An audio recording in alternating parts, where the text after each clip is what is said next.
glucose management, sugar management. Holy smokes. You thought last week was a lot. We had a lot to cover. Let's go over a couple big terms that we just need to know, right? It's going to help a ton. We're going to start with these four. And I'm not even going to bother putting the other two up here. So really simple, but we'll go over them. So first is glucose. Also really simple. It's a monosaccharide, right? So it's a single sugar molecule together. We use it for energy. Simple, right? Understanding we need to know. All carbohydrates that come into our body, starches and sugars that come into our body become glucose and or fructose, essentially in the body by the time it gets to the blood. It's important to know that fructose does not affect glucose serum levels. Fructose, things in fruit, right? Even high fructose corn syrup stay as fructose and don't become glucose. So therefore, they don't affect the glucose level in the blood. That's not necessarily a good thing. It was thought. We'll come back to that. Insulin. Poor insulin. It just gets bastardized. Again, coming from someone who I was very popular in the keto community, and I know a lot of people over there. I had helped manage over 2 Facebook groups that totaled 50,000 people in the ketogenic community. I get the bastardization and the all out pitchfork attack on insulin, but it's a requirement for life, right? So it's not all bad. Insulin also does a lot more than just take glucose and put it in a cell. So it's an anabolic hormone, okay? It's a really important thing to understand. Anabolic is growth, okay? We're going to see down here, catabolic is destruction, right? So insulin is an anabolic hormone. It's important for growth, production, storage, right? That's a lot of what it's signaling. It's signaling for glucose and amino acid uptake. It also signals a super important and very well understood pathway, probably one of the most studied and understood pathways. It's called the RAS-NAPK pathway. What this is basically doing is it's allowing communication between the surface of the cell membrane, outside of the cell membrane, to the nucleus of the cell, which is where the nucleus, if you've kind of forgotten biology, core level biology and everything, the nucleus is what contains all of the blueprints, all of the information for everything that happens inside the cell, right? So all of the proteins, all the enzymes, everything that's built within inside the cell comes from the nucleus. Nucleus is a super important thing. The communication that comes from the surface of the cell to the nucleus happens because of insulin, signaling this pathway. It's a super important thing. So this also, part of what that does also deals with cell growth and proliferation and division. So not necessarily, there's some good, it's not too good, right? It's part of why insulin cause things like excess insulin, high amounts of insulin could be leading to cancer. Right? Part of the pathology of cancer is excessive cell growth and division. Where you get these cancer cells and they keep dividing and making new cancer cells. It's not good. And then it grows into a tumor, right? Not good. We're going to come back to this, but I want you to think on this, right? So if insulin resistance happens at the insulin receptor level, which we're going to cover soon. So think of the cell. Receptors would be on the outside of the cell, right? It has to allow something from the outside to come in. So this insulin receptor is on the outside of the cell. Curious, if insulin resistance happens at the receptor level, meaning that receptor doesn't accept the insulin very well, which is the general idea as to insulin resistance, and why glucose doesn't get into the cell, then how does insulin still signal this pathway? So much so that they're also saying that high amounts of insulin cause cancer. Because in order to communicate with the cell, it has to dock to that receptor first. Okay, so we'll come back to that. We have glucagon. I just want you to think on that. We have glucagon. which from an energy, macronutrient, fat, protein, carbohydrate standpoint, glucagon is the antagonist of insulin. They're opposites, right? They're on seesaws. They go like this, and they do opposite things. Insulin is anabolic, and it tells the body to store glycogen, to create triglycerides, to store even amino acids. It helps the cells uptake amino acids. So it's telling the body to store all of this, right? To put it all away. It is your deposit slip, right? Insulin's your deposit slip. Glucagon is the opposite. Glucagon is a catabolic hormone. It's breaking down glycogen. It's signaling the liver to break down glycogen and to get sugar, right? So when our blood sugar is high, insulin comes in. When our blood sugar goes low, glucagon comes in. So it's telling the liver to facilitate gluconeogenesis, to take those amino acids and turn them into sugar, to take glycerol and turn them into sugar. It signals pyruvate and lactate back and forth, or lactate to pyruvate into the acetyl-CoA cycle and into citrus, to then go into the citric acid cycle like we talked about last week. That signal to go from lactate to pyruvate comes from glucagon. Right? So glucagon is catabolic. It's breaking these things down to create energy.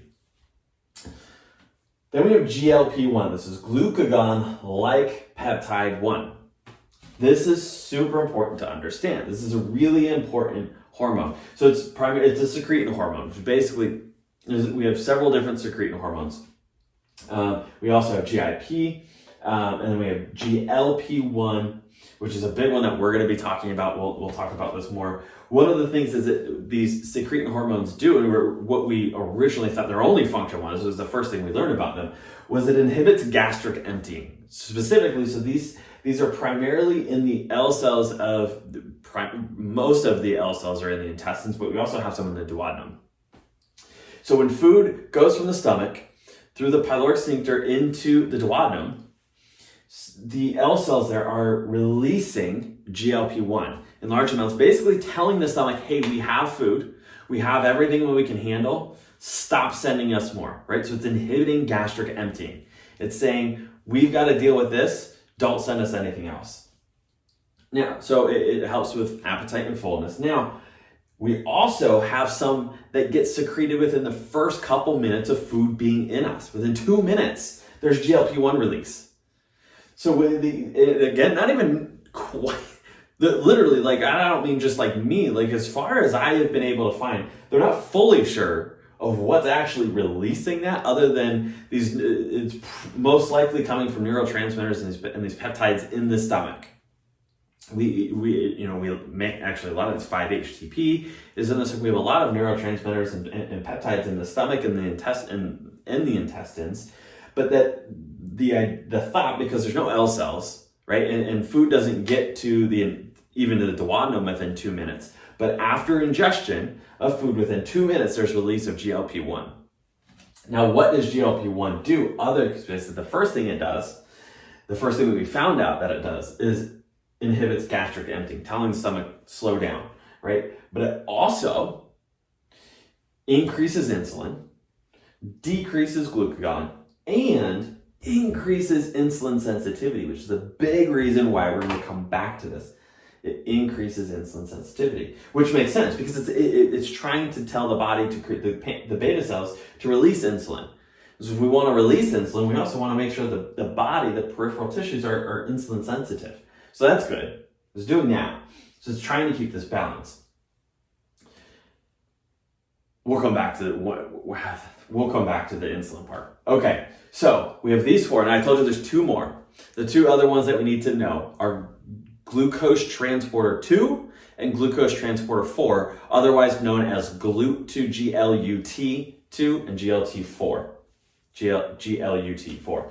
So GLUT2, not found on a lot of things. One of the things that's we'll primarily talk about is on the pancreas, specifically on the islands of Langerhans and the beta cells. So the thing about GLUT2 is GLUT2 always lives. Here's the cell. This is the outside cell membrane. It's always here on the outside. It's always on the cell membrane. And more importantly, is it's like a door doorway that never closes.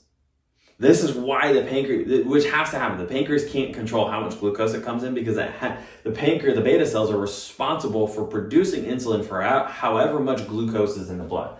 So if we have glucose out here, it's coming in always through that GLUT2 receptor. Not a lot of things have GLUT2 receptors. On the others, we would be an even bigger mess even quicker. So that's GLUT2, primarily in relation to the pancreas, and we'll come back and talk about that more. Now, we also have, here's another cell in the liver, in our adipose tissue, our fat tissue, and our muscle skeletal tissue, our skeletal muscle tissue, our muscles, right? We have what's called GLUT4. So GLUT4 lives inside the cell. And when it's signaled, which we're going to get to, we'll talk about that whole pathway, what signals GLUT4 to come up to the surface. GLUT4 will come to the surface.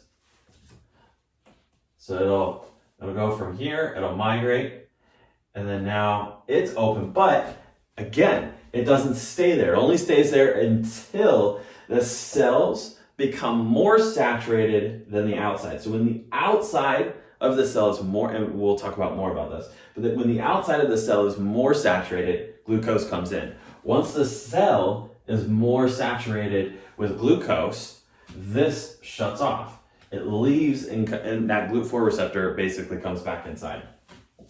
Okay. GLUT2, primarily what we're talking about is the pancreas and the beta cells. GLUT4 is on the liver, the adipose tissue, and the skeletal muscle tissue. Okay. Those are some key terms that we need to know. Now, again, we're going to keep digging through some of the physiology of what's happening with glucose management. Okay, so let's talk about the insulin response. So we're going to start with phase 1. There's actually should be two phases of an insulin response. So we've got a very simple graph down here, kind of walking through what this may look like, and then we'll kind of go through. So let's go through the process, what should happen. So you begin to eat a meal. And I don't mean like you finish a meal. I mean, as soon as you begin to eat a meal, within the first 2 minutes of eating a meal, GLP-1 should signal phase 1. What that is the beta cells have preformed insulin. They can make insulin, and it basically just saves it. It's preformed, it's ready to go, it's packaged up, and as soon as it gets that signal, boom, it's going to release that insulin. So it releases this preformed insulin right away. This only lasts for about 10 minutes. So we'll get a surge, and then it will come back down, and then phase 2 will pick back up. This is insulin. Again, this isn't your glucose response. This is your insulin response. Two different things, remember. They don't pair up evenly all the time. Now, this impairment could be one of the earliest signs of insulin resistance that we could possibly see. So what can happen is we no longer get this proper signaling of the GLP-1 doesn't signal properly, whether that's we're not producing enough, it's not signaling enough, we're having issues here, right? So now we don't have enough GLP-1, we don't get this big first surge, and now what's going to happen is we're going to have elongated glucose levels, right, that are staying elevated. So again, now this is looking at insulin here, okay? What should happen right away, the spike comes up, it comes down, phase 2 kicks in, and then that should come down, right? Now we have here, this might be someone who's maybe early type 2, it's, maybe this is normal person, normal healthy. This might be like pre-diabetes, maybe early type 2, the green line. A little bit of phase 1, very little, and then phase 2 comes in, because we never got that big surge to bring that glucose down, it has to continue producing lots of insulin for a long period of time. Severe type 2 diabetes, they no longer even get, it's just this slow, the phase 1 is completely gone. The beta cell function is poor, and we're just slowly getting this elongated rise of insulin that likely never really comes down because they're constantly needing so much in there to try and get those until the beta cells basically they start losing function. We'll actually see we can see low insulin in type 2 diabetes. And we can also have diabetes, and again, it's more complicated than type 1 or type 2. There's type 1.5. So type 1 is an autoimmune disease that happens in children at a young age. The beta cells quickly are destroyed by the immune system. These people no longer produce any insulin at all. They've completely lost the function of their beta cells. They no longer produce any insulin at all. In type 2 diabetes, we have insulin resistance, right? So we have hyperglycemia, we have a buildup of glucose in the blood. There is insulin present, but the cells aren't bringing glucose into the cell. It's staying in the blood. It's not coming into the cell, even with insulin present.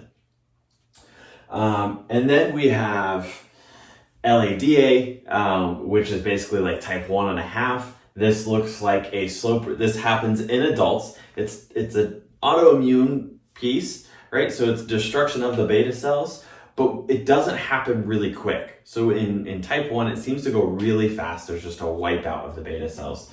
Well, instead, in this type 1.5, is that we're slowly losing function, right? So just like most autoimmune diseases, there's a slow buildup of antibodies, a slow degradation of the tissue, whether it's the organ or gland, whatever it may be, and we're losing function. And we see that in type 1.5. So again, there's, often that can be problematic because we have insulin resistance and we're starting to see low insulin, right? So not only do we have high glucose and our cells are insulin resistant, but we also aren't producing a lot of insulin. That becomes a really big problem because we need a lot to try and even get that glucose into the cell because it doesn't want to hear this, right? The cells are no longer answering to that. The cells are needing to answer to this. Right? They need a big knock on the door. They're not answering to this little tap, right? They need like a battering hammer to come to get in. But then there are genetic variants that essentially cause diabetes. There's a lack of insulin production. It's like this in between. And so there's a few different genetic variants. These are true genetic diseases. Usually these people usually get diagnosed around their 20s. By the time it starts to getting to this point, they're not producing enough insulin. You can actually run the genetic markers, see that they are positive. They do have those mutations. You can look at things. We're going to talk about some markers. You look at C-peptide, which we'll get into next and talk about where C-peptide comes into, why it's a good marker. But we needed to first understand, especially this phase 1, right? And we're going to get into phase 2 and start seeing what that looks like and how that's happening. And again, where things can go wrong. Alrighty, now we're at the pancreas. Okay, so phase 1's already happened. Phase 1 insulin response has happened. Now there's still glucose. Now glucose is getting into the bloodstream, right? So now we don't just have GLP-1 signaling, we actually have glucose in the bloodstream. Glucose is going through, it gets to the pancreas and the beta cells. And here's what's important to understand.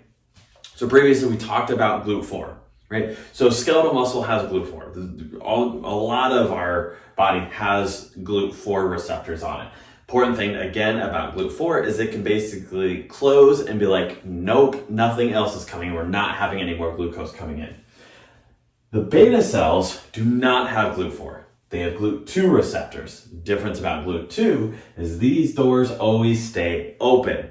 There is no limit as to how much glucose can enter in, and that makes sense because it has to create, as long as there's glucose out there and there's more.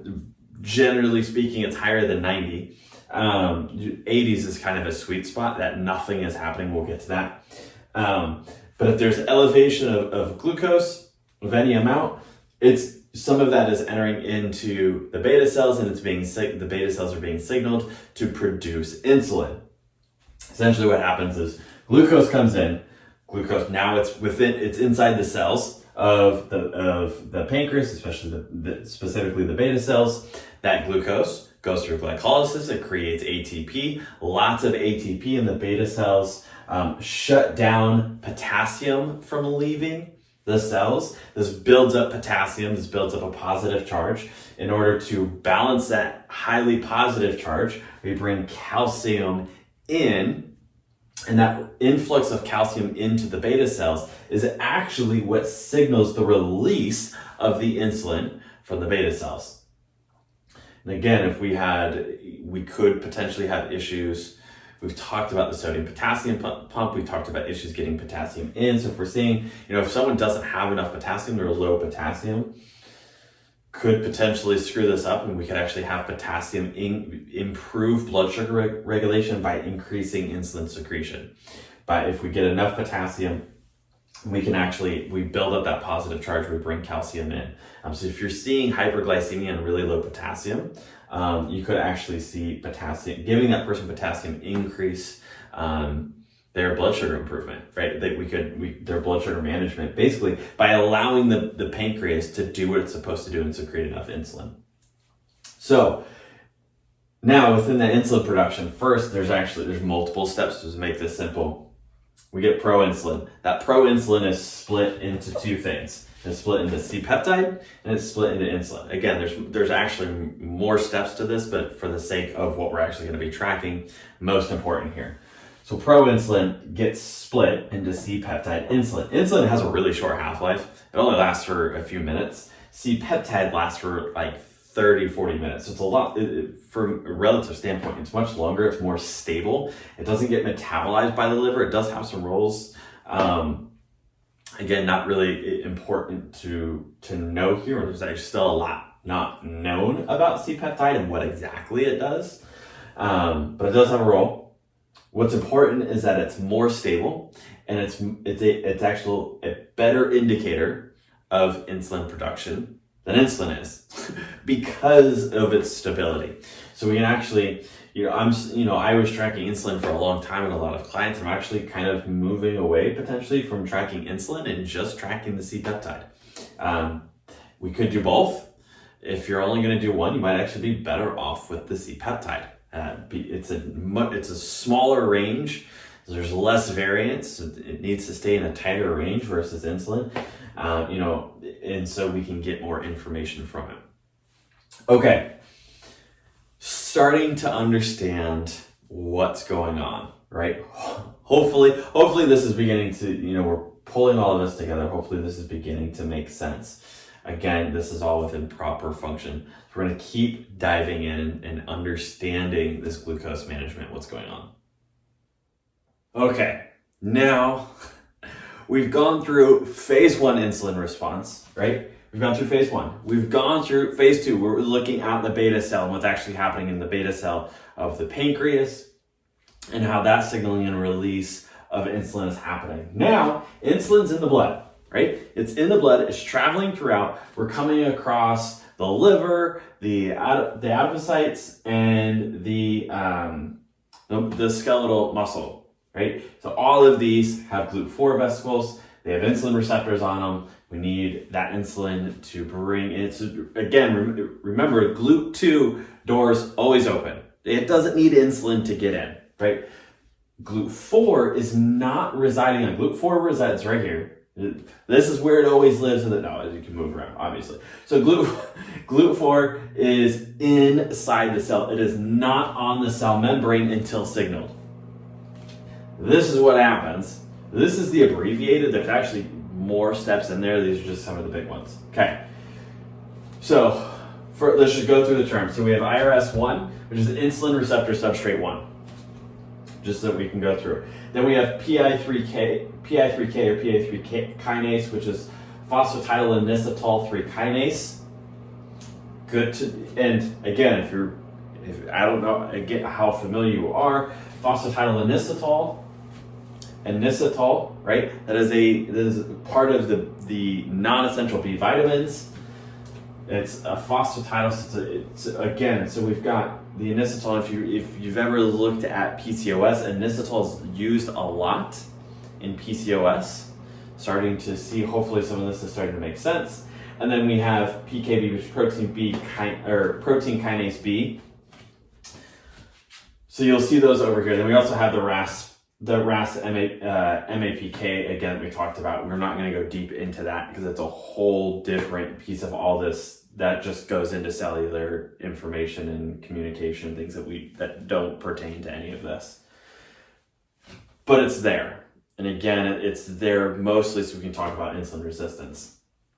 Okay, so we've got glucose and insulin in the blood. Glucose is there. The pancreas has released insulin because the glucose is elevated. Now we have a higher concentration of glucose in the blood than we do the cell, which means we need to get the glucose into the cell.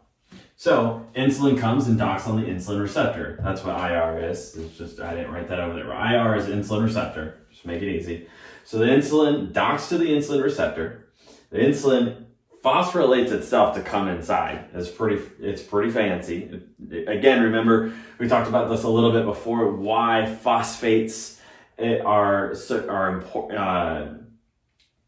and enzymes that add or take away phosphates are important because that helps move across cell membranes, right? So insulin needs to be phosphorylated to come across. It actually is able to do it itself. It's all fancy pants. So the insulin enters, it comes into this insulin receptor substrate 1, and that goes then to 2 different pathways. It either goes down and signals the RAS MAPK, which then goes into eventually becomes communication to the nucleus of the cell to communicate about cell growth and division. And we're going to go more, we'll discuss that in a second, a little bit more. We also come down this way to the phosphatidylinositol-3 kinase, which then it gets acted upon. Again, there's more enzymes active. There's more enzymes in between each of these to go from one to the next. So then we have protein kinase B. From here, we go a couple different ways. There's 3 that I wanted to point out. mTOR, right? So if you aren't familiar with the term mTOR, it's a big, huge talk around why keto is so good, why caloric restriction is so good. mTOR stimulates growth. And proliferates cancer growth. So it's a big talk about why ketogenic diets and calorie restriction diets are showing to be really good for cancer treatment and adjunct therapy because we're limiting insulin, which then gets all the way down here and limits mTOR, right? And we want more of what we'll talk about more later is AMPK. So protein kinase B could stimulate mTOR. It also stimulates glycogen synthase, which is what glycogen synthase does is it's the enzyme that creates glycogen.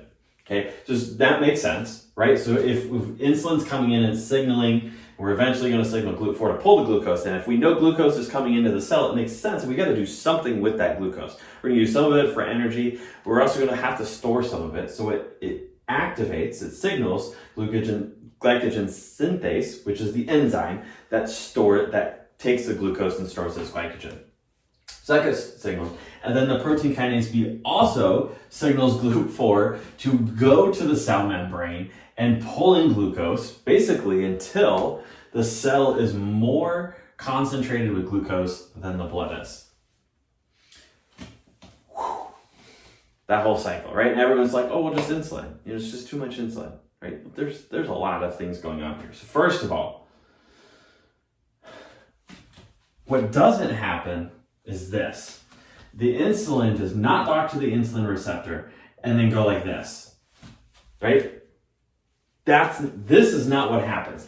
If this happened, it would make sense that insulin resistance happens here, but it doesn't. It can't. It doesn't make sense. Logically, it doesn't make sense that insulin resistance happens at the receptor, which is often what's said. Even in functional medicine, it often, and especially in the keto and low carb communities, it basically just says that we're insulin resistant at the receptor site, that the receptor needs more insulin to do the same job. But this pathway is not affected, right? So, I mean, you could even argue this pathway is not affected. Right? Because the argument is excess insulin causes excess mTOR activity. It's got to get all the way down here. Now, I don't have the answer just yet. I don't fully have it, but I want you to, this is why I want you to, this is why I want you to understand the physiology of things, because this really opened it up for me when I understood this. And this has really been more recent for me. And I really started digging more into, started asking questions why. I started asking why more, but why? Right? And I wanted to learn why, which meant I had to go and learn the physiology of what the heck was going on in our bodies. When you start thinking, it's like, wait a second. If the insulin resistance is happening at the receptor site, why is this not affected? This pathway here still happens, right? This is still going on. And in fact, at pretty alarming high rates. It's why we're having, why excess insulin leads to higher cancer rates, right? Because we are constantly feeding this pathway. Hell, we could even argue it potentially, I don't know, but it could potentially still be getting all the way down here and signaling mTOR a lot. So where is the insulin resistance happening? Is it happening here then? Is this not happening? I don't know. I don't have that answer. I just scribbled all over this. But this is what I want you to start thinking about. So this is what happens. And then once we have enough glucose in the cell, GLUT4 goes back to where it should be. It's no longer on the cell membrane, and glucose stops coming in. Okay? And then glucose goes down. It can go down multiple different pathways. Okay. We're going to erase this and we're going to keep moving on.